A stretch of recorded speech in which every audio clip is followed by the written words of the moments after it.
I think for what we've seen, the incidents in Ayawaso West Wogan, we've seen the video. You've asked some cogent questions. We will leave it to the investigative body to look into it. You've asked, what was the intent?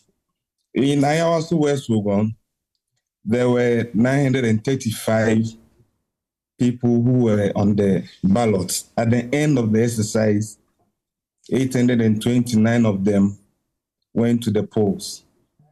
And if Rashid wants to escalate this as a way of satisfying his ego, that is up to him. But we'll wait for the OSP or whichever agency to go into it.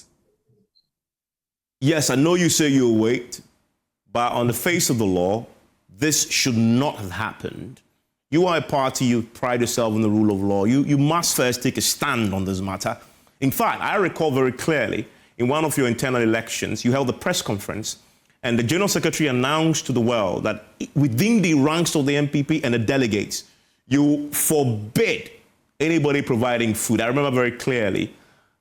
That is what is happening there as you saw your candidate, your parliamentary candidate, there giving food. Even measuring it by your own internal standard, this barest minimum deserves a condemnation from the MPP, does it not? Yes, though our internal elections, then we still stand by the position we took as a party. It was an internal election that we knew our delegates, which are officers of the party, enough provisions have been made to take care of their accommodation, their transport, and their feeding. We therefore said, in order to ensure that we provide level playing field, we don't expect any contestant to provide food for any of the voters or delegates. In fact, we were in a very serious conversation with the police service to ensure that on the voting grounds, nobody can even vote and remain within the voting arena.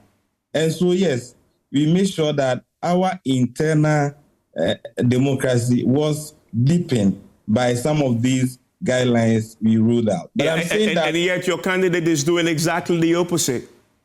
But you asked, in the national election, will you be able to assess the intent? Please, I think that where the case has gotten to, if it is in the hands of the OSP, we leave it and not pass judgment.